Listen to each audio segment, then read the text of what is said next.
Hi, I'm Carla Kopp. I'm a game designer, developer, and publisher. And this week we're doing things a little bit different. We just have a group chat where we're all going to talk about co-designing. So before you say your first words and such, maybe introduce yourself. And we could start with Ananda. Like, you could just. Hey, I'm Ananda. I'm a game designer. Uh, yeah. Okay, so I guess the topic of this one, which I forgot to mention, was co-designing. So we're gonna talk about all of our experiences co-designing or not co-designing, and answer questions and such. So since I already made Ananda say words, did you have questions on co-designing? Um, no, I guess not specific questions. Um, yeah, I mean, I guess just generally advice for finding co-designers and organizing things, and Okay, yeah. I mean that is a very important thing, because well, in my experience, and other people can share what they know as well. The best co-designers or best co-design relationships have started when we both are talking about like what the game actually is, like before there's a game, like when we're both like, here's an idea, and then like we start from like the very beginning part of it. Every time I've ever tried to do a co-design relationship with like a game that is playable and made, it just falls apart. Like it doesn't work. Um, Mainly because like I care about this game a lot more than they do, and like getting them in from like the very start of, here's an idea, do you also like this idea, and like meshing it in the beginning has made like that work out like so much better because everyone is like equally involved. um for finding people, well, like a lot of people that I've co-designed with have like either been in this Discord where we've just been like chatting about game ideas. Like we do the Wednesday thing and somebody says something that's cool, and then I talk to them afterwards and I'm like, let's design a game based on this thing. Here's what I thought when I heard the thing you said, and then we go from there.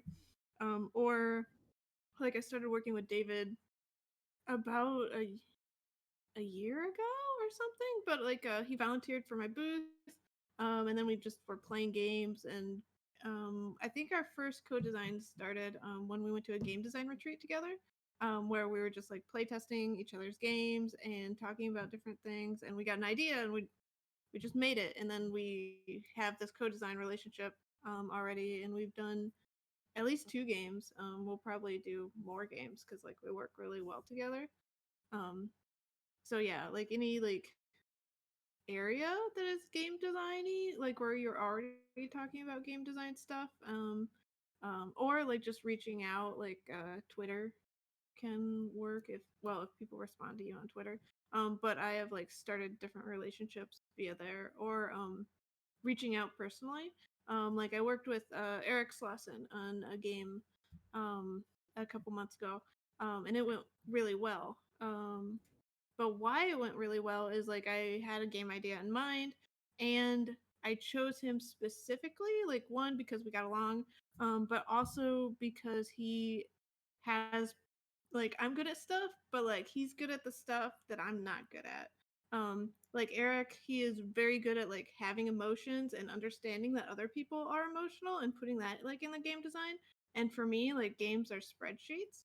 So like together we like worked out really well. So I think part of it is just like knowing what you're good at, but also like what you're bad at, and kind of knowing a little bit more about like game designers and being able to reach out if you're going to reach out like to a specific person, like having a, hey, I have this idea and I'm asking you specifically for these reasons, are you interested?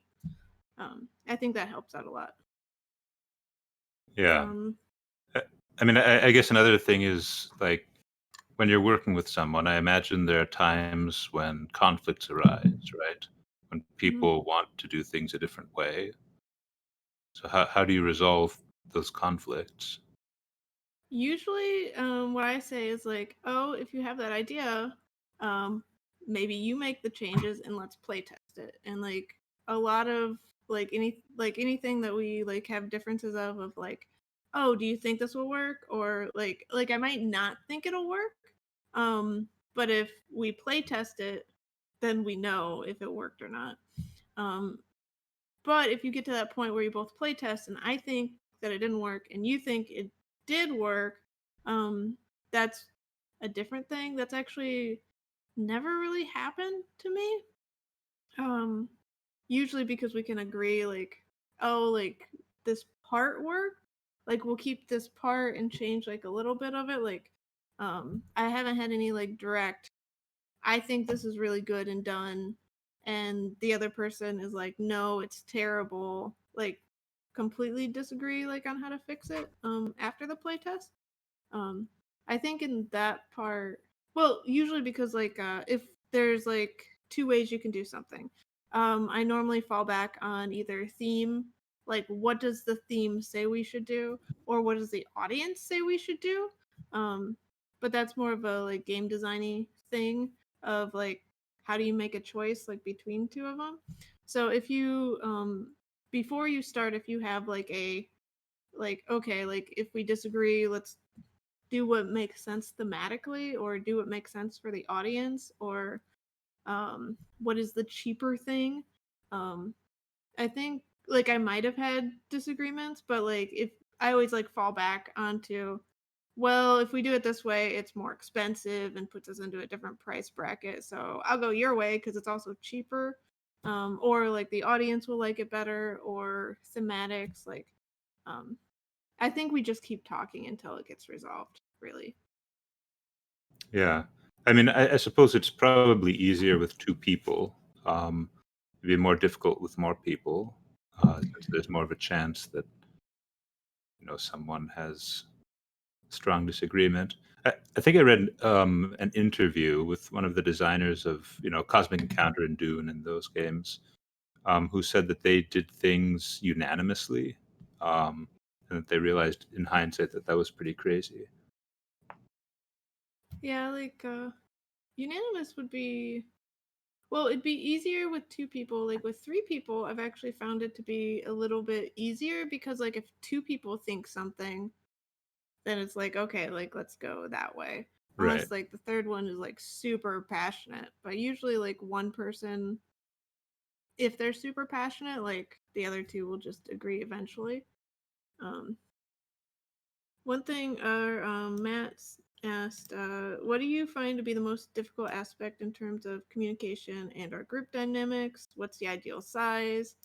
How do you find it best to split skills and interests? Okay, so that's a lot of questions. First one, most difficult aspect in terms of communication. Um, find something that works. Like all my co-designs that are really successful, like we talk about how we best communicate. Where I like text. I love text communication, especially like Discord, because Discord you can search it, it never goes away, it's always there. Like with Slack, the messages eventually get deleted unless you pay money. So for me, ideally, we just talk via text. We never talk via voice. Um, but like when I was working with Eric, we were meeting twice a week because that's how he works best. Like we would meet and do things like in the interim and like send texts like between there. But like some people really need voice or video, and like identifying that and putting it on the calendar is like the important part. I think if you know how you best work with somebody, I work with Dan a lot, and we have a weekly meeting. Even though I hate weekly meetings, like I hate it, um, because we will not make progress without the weekly meeting. Like it just won't happen. We'll both try, but like we talk over Slack, and it's the worst. Um, so like being able to like just do the thing, even though like I hate the weekly meeting, it has to happen. Um, Um, the next part of that was the ideal size. Or does anyone else have any uh thoughts on like the most difficult aspect? Like, have you, Matt or Andy, done co-designing? And you can respond via the text. I Yeah, Oh, so you I have. have co-designed one, but it was for a contest. I think that the challenge that I faced while co-designing was to, I guess, it's a challenge for any co-designers to agree on something that works, and if the other person is very passionate or very determined to have things done his way, then it becomes a big challenge. So the game that we finally submitted for the contest, it wasn't something that I was completely pleased about, but it was something that did work ultimately. We did play test it, and there were some changes that were suggested by some play testers that we couldn't or we didn't agree to in our or include in our game finally. So I guess it depends on how you work with that other person, and if you don't gel, then I think you need to know you need to back off, or that doesn't work at all. I think that's something that you need to understand when that's going to happen. Yeah. And sometimes that's really hard to understand. Like, there's been co-design like where I've tried to co-design games with people that I thought like would work out really well, and it just didn't. Because like friend relationships are different than co-designing relationships. I've co-designed, I think one. Well, no, actually, well, I've co-designed before. I guess one thing that strikes me is sometimes different people have different uh, ideas about, I guess, what the criterion is for deciding when the game is done. So, some people might think, well, all right, the game is good enough, let's find some way to get it out there. And then others may think, no, we need to do more work on this, uh, which I suppose is another disagreement that needs to be resolved. Yeah, I think well, the definition of done is kind of, well, it's different if you are like if you're working with a publisher or not. Because like a game design can never be done, like if it never gets published.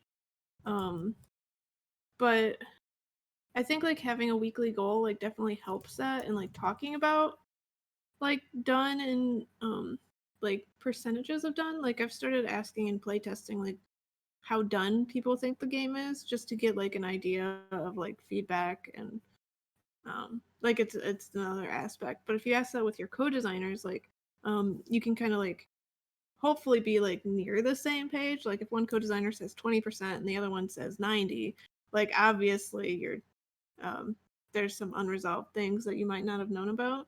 um but yeah, like talking about that, and like after I play test every week with like whatever co-design group that I'm working with that day. um I typically talk about like goals and what we're doing, and like if we're getting closer, like how people feel about the overall thing. And I think that that also helps, like just um keeping like the small picture but also the big picture at the same time, and like just talking it all through.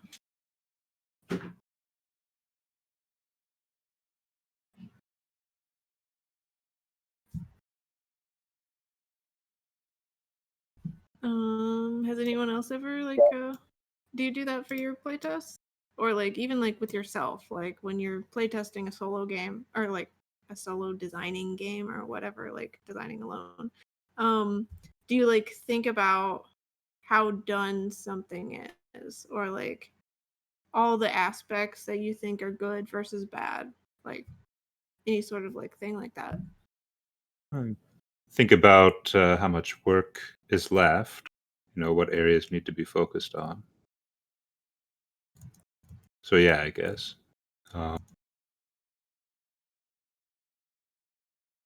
Yeah, think so it's I had just asked the, sorry.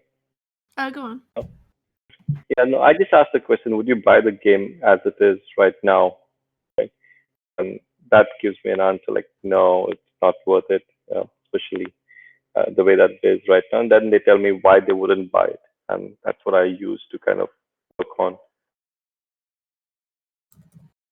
Yeah. I think with co-designing, it's just like all the things that you do like in your head, but like actually practicing the verbally like communicating all that information, which is really hard actually. Like because if you don't know that you're doing something, like if you just have like a mental checklist of like all the things you want to work on, and you never actually like make a physical checklist, you might not like acknowledge that you do it. So you might not ever like say it out loud. So yeah, like trying to like really think about like what you're doing and why you're doing it, and then like going back like, oh yeah, maybe I should tell my co-designer this. um I learned this lesson I think last week, where I do like a very specific playtesting style where like at the end of the playtest, well maybe not like with the playtesters, but like with the people I'm co-designing with, we go through like every aspect of the game, every game, just to like talk about like, oh, okay, so we changed these goal cards. How did these changes to the goal cards affect these other cards that did not change? Like, did this result in another thing? And we go through like every aspect of the game. And my co-designer, one of them, he was like all really confused about what I was doing. And I realized that I never went through and told him that I would go through and do all these questions every time.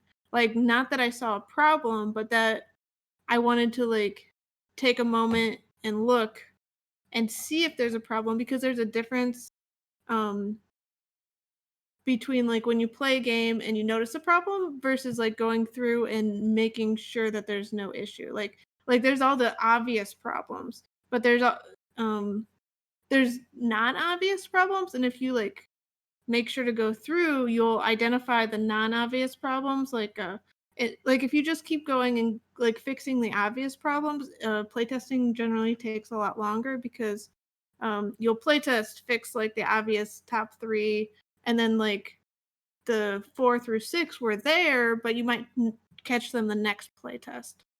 Um, because they become like the three most obvious problems every time. So like if you just identify more problems each playtest, theoretically you need less playtests overall. But anyway, that's my style, and like just taking the time to be like, hey, this is my playtesting style. This is why I'm asking the questions I'm asking. This is why I'm doing the things I'm doing. How do you do things? Because like we each design in different ways. Um, like we're all unique and have all these different practices and stuff, and like just verifying like, oh, okay, so I do this for this reason, and I use this thing, and I'm putting it all in Excel, and I have the questions beforehand, and I can share the questions with you beforehand if you want. Um, like I even started doing that where like I have all the questions in my head that I want to ask, but like physically writing them down and giving them to my playtest or my co-designers before we play kind of like tells them like what to pay attention to or what I think we should pay attention to. And just like more communication is better, basically.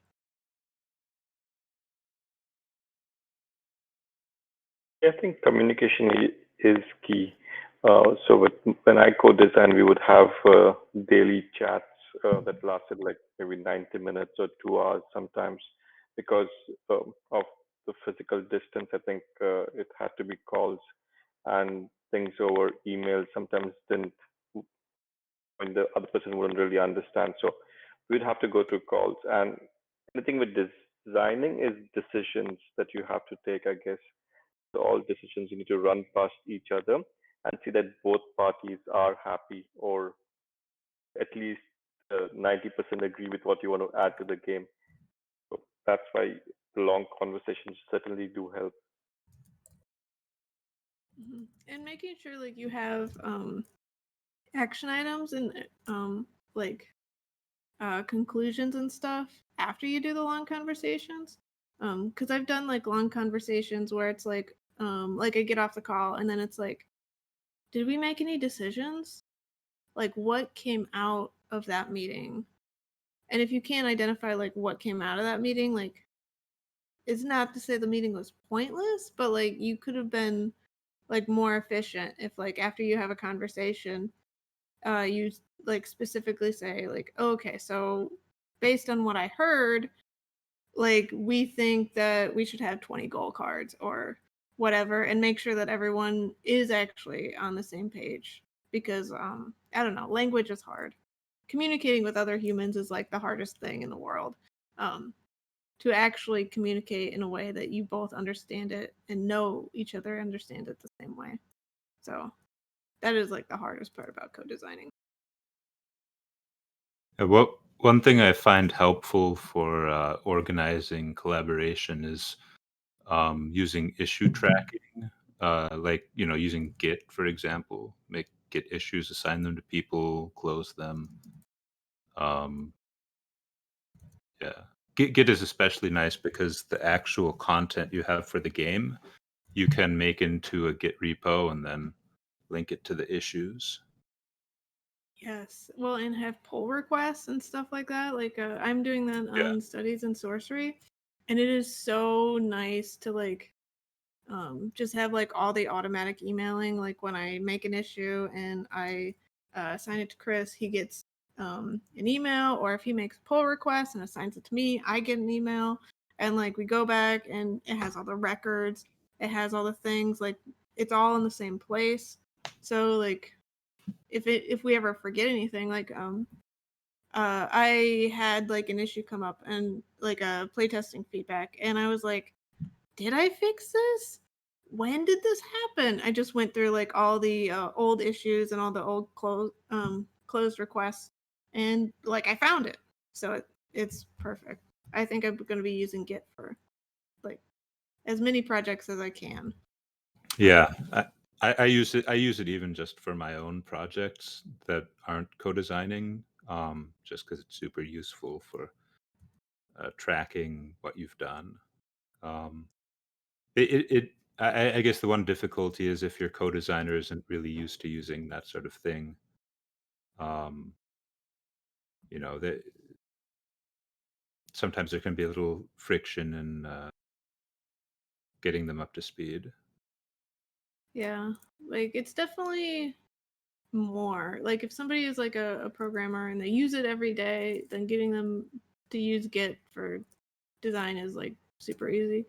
But like even though like I used to use it like constantly as when I was a software engineer, like I still have to sometimes look up things like when I'm creating a new branch, there's the dash B. um so yeah, it can be a lot for people that aren't used to like command line, but there's different things to make that work. It's just like finding the right thing and having somebody that's willing to try out new things. Hmm. Um, like one of my issues, like I work with Dan for Galactic Raptor Games, and we've just been like cycling through like a variety of ways to communicate and things to use. Um, because like I am willing to try like all these different things and just dive headfirst into like using different programs and stuff. So like I'll be like, oh, okay, let's try Freshdesk. Let's try Google Keep. Let's try Todoist. And like then just identifying like, oh yeah, this does not work with Dan's workflow. So I guess even though I put all this time into it, let's try something else and just keep trying until you get something that works or works well enough. I And mean, being yeah, happy with that. I think it's difficult to coordinate in more than one place, because sort of naturally, you have your one program that you are used to using, and you'll sort of default to that. And even if you know that the team has a different program, you may forget to check it. Mm-hmm. Just finding a way. Like what I do is so I have Todoist, which has like all my daily things, which has like it has a reminder like, hey, check Slack every day, because like I don't like using Slack, but Dan does. So like I have a reminder in there that's in my own personal workflow that reminds me to go check the thing, so I never like completely leave a co-designer like in the lurch. Like it's the same thing. Like I have somebody that likes to work on Messenger, and I do not want to check Messenger, but like I do it at least once a day because the to-doist list says to go check it and respond to any messages. So being willing to work how somebody else works best can mean like you get a lot more done. I guess I'm always the person that's like, okay, just tell me how you work best and I will do that thing because I want to get like progress on this and then I want to eventually finish it. That's the goal, is finishing it. So I'm willing to use Messenger or Slack or whatever program you love if it can get us to that done.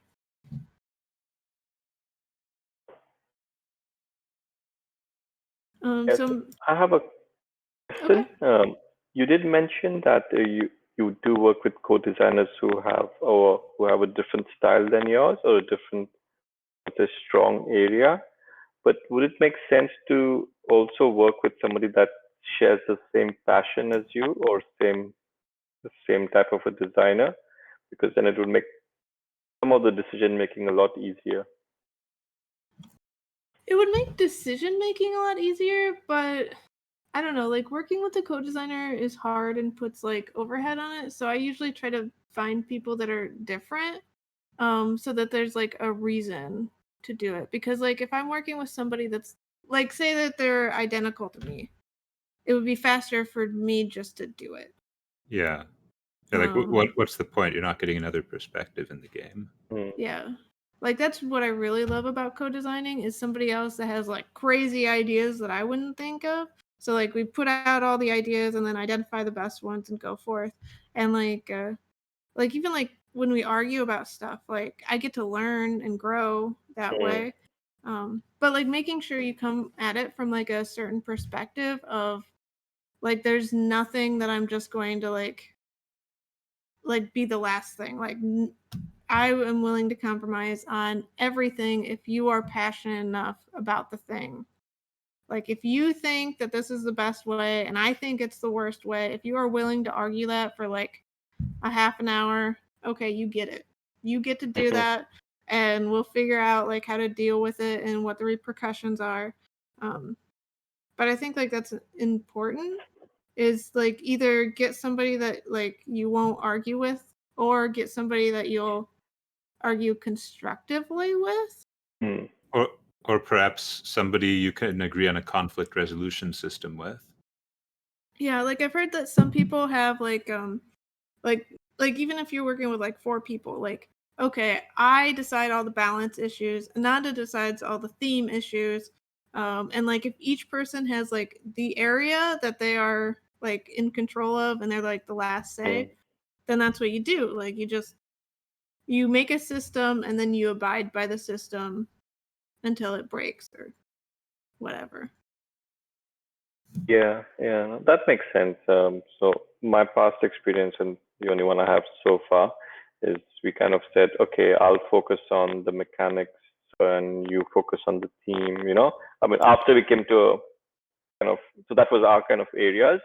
While we still had a lot of discussion and the other designer contributed on how the game should work, if there was any decision to be taken, it was kind of my area, but the theme was his area where we could tweak it as much as we wanted to. So yeah, I think we did some of that in the last time I tried co-designing. I do think you should have like some things in common with your co-designer, like having like an overall idea, like or something like that. Like so going back to me and Eric, I think like he was like one of the best co-designing relationships I've had, because like we both want like very positive, clear interactions. We want you to like just have fun, be simple. Like there's a lot of things that we agree on, even though we have our different strengths.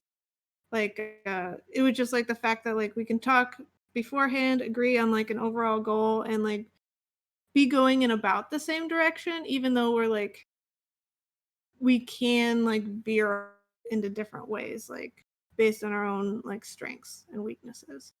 So I guess some commonalities, but like definitely having different strengths also helps. Well, and different skills.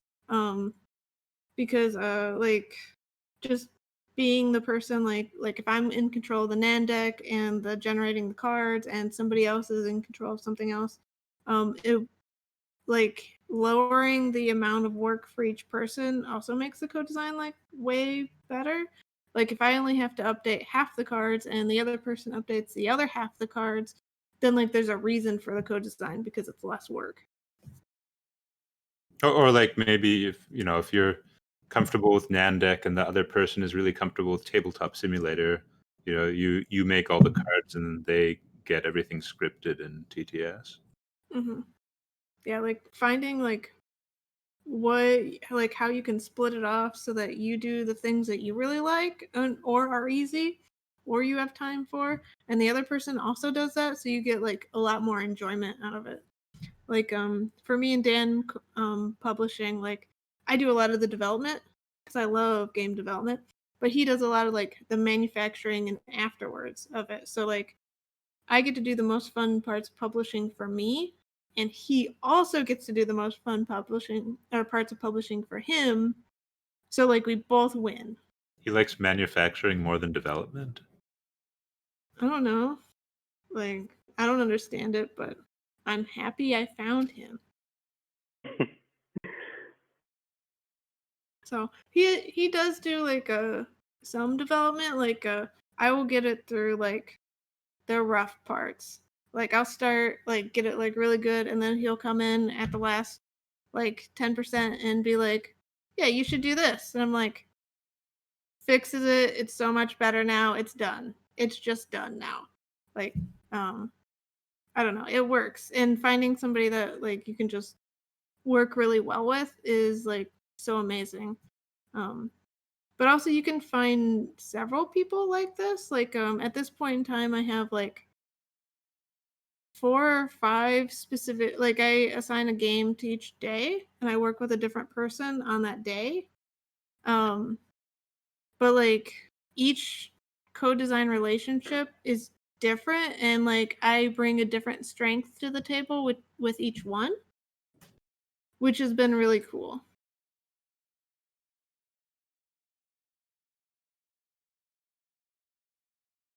So like I don't know, I guess people are multifaceted and you can um like use a different strength on a different game with a different person. Like you don't always have to like just find that one person to co-design with and co-design with them forever. But I suppose getting used to how they see things, maybe you can bring some of their perspective to the other games you're working on too. Mm-hmm. Like if they have an insight that's applicable to something else. Yeah, it means like because I have all these co-design relationships, like my game design like brain is like going crazy because like okay, if on Monday we talk about this thing and I learn about this, then I can bring that to Tuesday and Wednesday and Thursday as well. And like if every day I am like learning something from the person I'm working with, then like I'm learning basically constantly.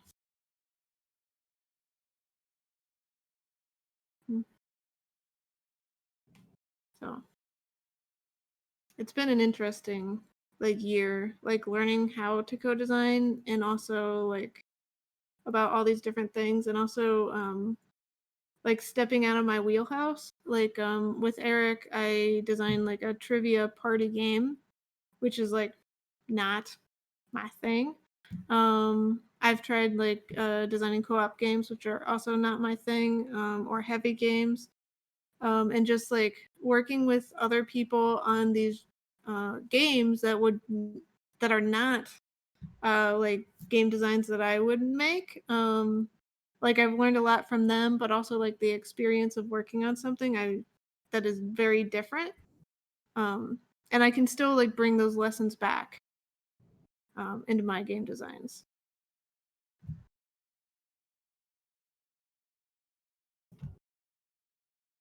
Matt had asked, "What's the ideal size?" What do you all think? You mean number of people to design the game? Yeah. I think I would say probably 3. I mean, like you said, it has advantages for conflict resolution. I think if you go too far beyond that, it becomes difficult to coordinate with people.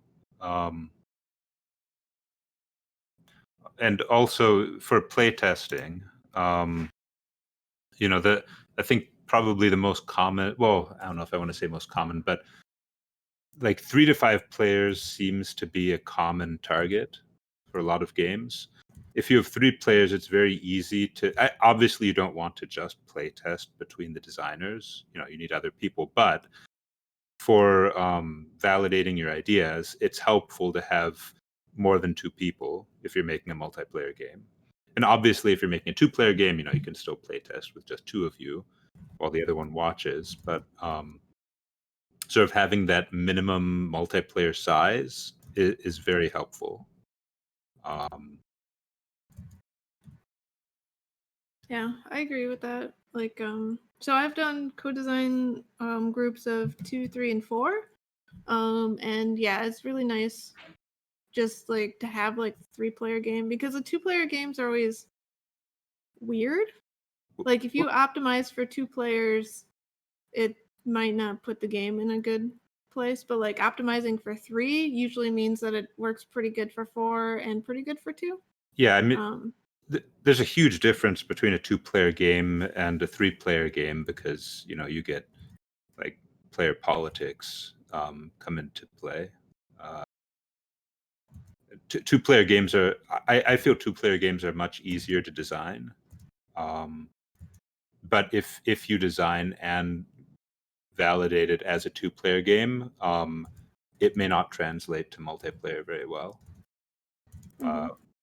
Which is definitely the case with some games out there that are marketed at 2 or more players, but actually, Santorini is the one I'm thinking of. That game should not be 3-player. Yeah. People put player counts that just don't make sense. Yeah, super frustrating. So for my 4-player like group, it's actually like really nice because we can play test at 4, but like one person can stay out and just watch. Like it's not as hard to find players for that one, because like if we can't find anyone else to play it, we can play it all ourselves. But like even having like 2 or 3 of us like stay out and watch like isn't that bad. And it means like the amount of work and ideas, like there's so many ideas, like we just have to, there's very rarely where we have to be like, oh, okay, like let's just think about this for a week and get back. Like usually like with 4 people, it's like we have enough to like make a decision or find a solution that we all like kind of um like during the same meeting. So I don't know. I think like more than that might be difficult just because of all the overhead. But like I know Fortessa is working at like Funko now, and they have like bigger groups. I think they have like one person that's kind of leading it. But if you do it like that, where you have like one person that is the lead, and all the other people are like have their own jobs, I think it would be fine. Yeah, I think if you want a big group, you do need a boss. Mhm. Like,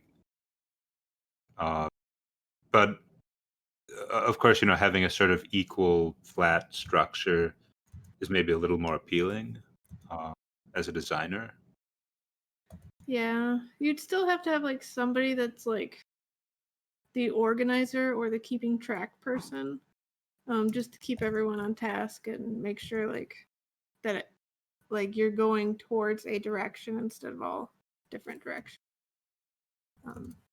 But yeah, I'd say 3 or 4 is my ideal now. Like 2 is good, but it's really nice participating in a 3 or 4 group because like I don't have to be there every week, but there's still progress.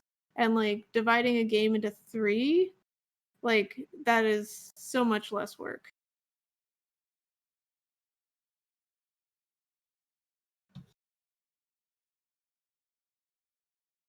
Another question that Matt asked, how do you find it best to split responsibilities?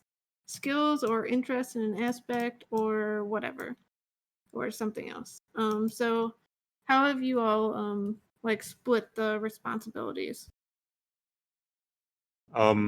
So I guess in the most recent co-design I did, one person was in charge of balance, um, and the the other two were sort of more in charge of like core gameplay design. It was kind of loose though. Oh, and content generation, like generating variants on. It was a card game, so there were lots of different cards to design. Okay, I can see that. I guess when you first started talking, like I've never actually separated between like balance and like different aspects like that, but we have like separated into like I'm really bad at naming cards. Like I can come up with like numbers and variants and powers like you wouldn't believe, but like naming them is so hard. Um so like somebody else can like provide like all the like flavor and stuff like that, and I will provide like the straight spreadsheet stuff, and Yeah, that's I mean, about. yeah. Looking back, I'm not sure balance is a great thing to be worried about. Um, I It's important, but I feel like sometimes people put too much weight on it. Uh, yeah, so I don't know if you necessarily need one person dedicated to balance. Yeah, I think, well, overall with balance, a game like a game could be properly balanced based on a spreadsheet, but well, in my opinion, what is more important than actual balance is perception of balance. Yeah, definitely. And like that is much different, or it can be, depending on the game. You need So people to believe the game is fair. yeah, and you can do that in like crazy ways. Like if you just put in your game like something where like the first player gets this amount of money and the second player gets this amount of money and this resource and etc. Like people just think that you put in a lot of work to make that balanced, but like maybe you never did. Like That's a good point. Yeah, yeah. Make it look like there's some balance going on, even if it's just made up. how like if it feels good, then sure, you don't have to have like some mathematical equation. Like I've tried to do that before, and then well, the whole like realization of like, am I really gonna put in the amount of work to figure this out, or just put something out there and ask people if it feels balanced, and like if you get enough good answers, then that's good enough. There's another thing you can just go the cosmic encounter route and not worry about balance at all, but give people lots of ways to gang up on each other. Yeah, which is a That's balance in itself. that's a very effective way of balancing a game.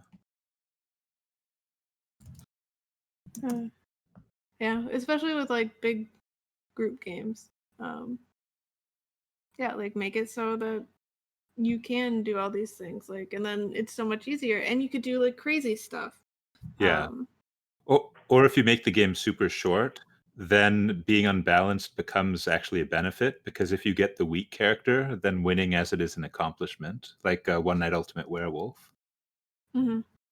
Yeah, like the shorter the game, the less balanced, or I mean, I guess I, it's balanced. I think lack of balance is a benefit in really short games. Mm. Well, because like it's over and you can play again. Like if you lose and you lose bad, like just play again and maybe you'll get something better or something like that. Like if I have to play like an unbalanced game that's like 3 hours, that will make me really sad. But like, yeah, Uh, if it's Some people, short, yeah, and some people love being the underdog. yeah, or like just being, yeah, I think I'm like one of those people that like being the underdog because like I can generally, well, like I've been game designing for like a long time, so like for people that don't game design and haven't played a lot of games, like I know how to win a game in like the first couple turns of a new game. But like it doesn't feel good to like completely smash somebody. Um So like if I just play like a super weak character and they have a strong character, like I'll probably still win, but like it doesn't feel so bad. And like I don't know, people get emotional. I've had like table flip people, but I don't know. I can see math where math is hard for other people. So yeah, having those games where you could put yourself at a disadvantage or like just to experience something else, like that could be replayability. Matt said, it occurred to me in the middle of that, comparing game design to Startup Weekend, that the playtesting is a lot like market research, that you do to see if you have a viable company or product. Yeah. Yeah, like I think that that's a cool way to look at it. Is always like looking at your game design and making sure like you have an audience for it and it's viable, because like just because you have a game design doesn't mean you have to finish it or complete it. Like game designs that aren't good, like they're useful, but like they don't have to go anywhere. Well, I suppose one thing that brings up is, what happens when one person thinks, okay, this game, it's done, not worth working on anymore, not excited about it, don't think it has potential anymore, and the other person's all gung ho about continuing. I think in that situation you talk about like whether you still want the co-design experience, like because if I'm working on something and just not motivated to work on it, well, I guess there's like two different options of like the person that's really gung ho, like they do all the updates and they do all the work, and the other person just shows up for playtest and to give feedback. And if that works out for that group, then that's great. But if it doesn't work out, like just figuring out like what will make everyone happy. Like maybe like I'm not interested in the game as is or the direction it's going at, but just an agreement of like, oh yeah, if it gets published, I want 1%. I want my name on the box, and that's it. And if you agree, then you agree. Um, but yeah, like figuring out like what is not working with other people is also important, because like you don't want to never talk to somebody again, because like I've done that before where like um I've learned a lot about how to communicate properly with people, and like doing all these check-ins and stuff like that, and asking how players feel and how they feel about this aspect of the design and that aspect, like constantly asking how people feel. Like I did not like I don't do feelings. Like I just don't have them like other people do. It's fine. We're all different.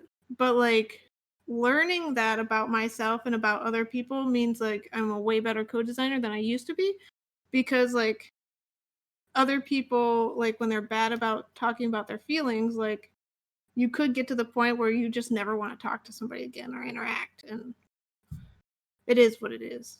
Like Weird Draft Games used to be 4 people and now it's like me and Nick. So, and we don't talk ever. But everyone can grow, I guess, is the moral of that story. Is like you can be like really bad at like understanding that, and understanding people, but you can always like try again and get better at some point.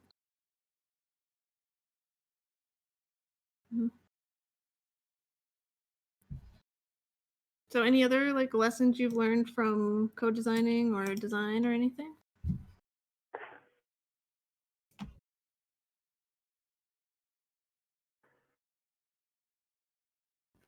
Not really a lesson, but what I've tried to do with another designer was, at least we started with the original or the main idea of the game, and the way that we decided to work was I'll jot down all my ideas on a slide, and then he also adds his own ideas on it, and that's where we left it because he didn't have much time. But I think it was a good way of both of us fleshing out what we thought from an original concept was the way that we wanted him.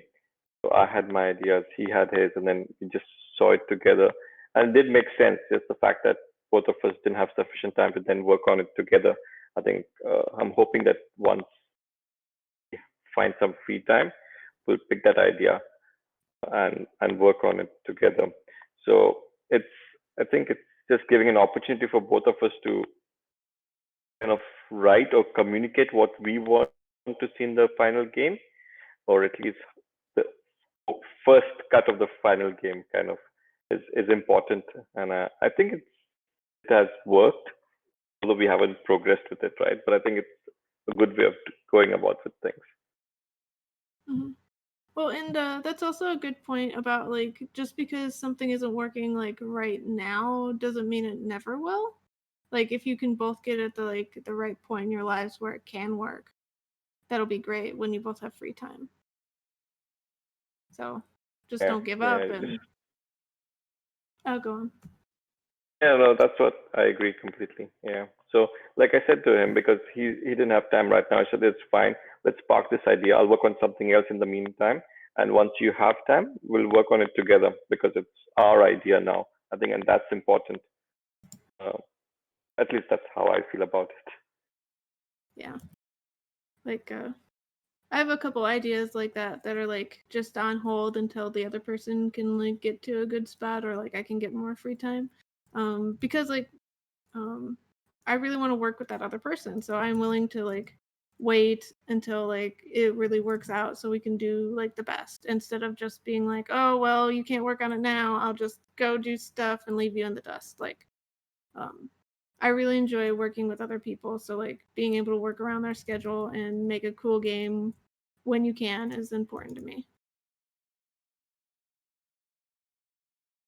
One of the things that struck me, I participated in startup weekends before, and just the comparison between their development, a lot that follows.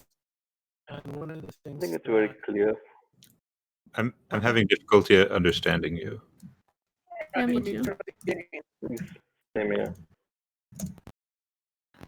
Oh, I know what the problem is. Can you hear me better now? I can understand what you're saying. All right. I'll type it in the chat. I know what's going on, and it's not. I'll type it in the chat. Okay, I'll read it.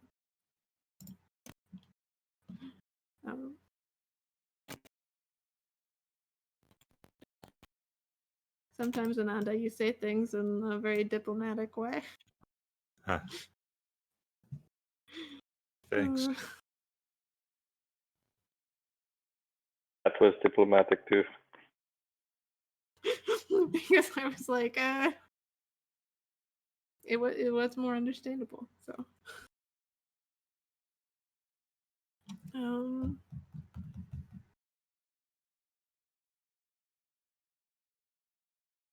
so Matt said, one of the things which I encountered as part of being in startup weekend. Now he's typing more.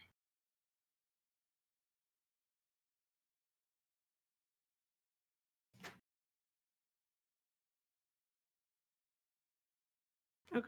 Is that taking time when working together to touch base, mental health. Oh yeah, like making sure you're not like going too fast and stuff. Yeah, like finding the right cadence is also good. Like I've been doing weekly, but I realized for like one of my co-design things, like it was better to do bi-weekly for that. Like being able to like analyze my own schedule and what I wanted to get done. Like I started with weekly and now I'm going to switch some to bi-weekly just to because that is just better. But like being able to evaluate that and identify like an issue is really important.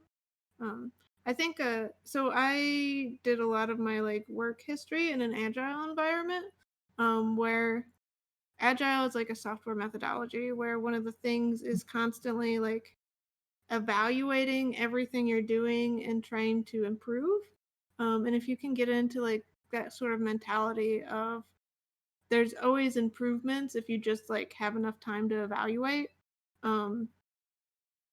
like and like that it's no issue on anyone. Like it's not a personal defect if you can't do something weekly. Like none of it is personal defects are like, well, I guess there's some personal defects, like if somebody's just like a real jerk.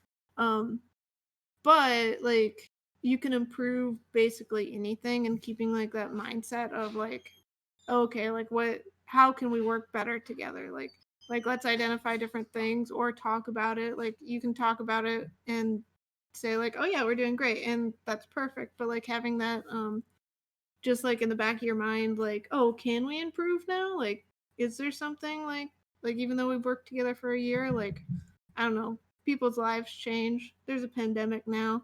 What worked before the pandemic might not work now, and that's okay. But like finding out different things.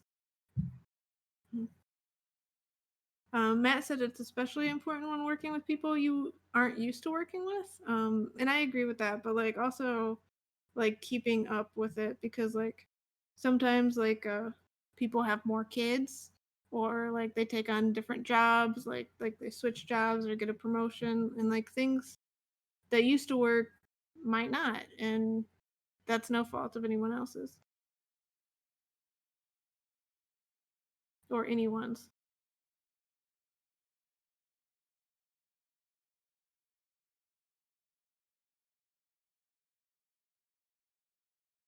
So any other thoughts on this subject?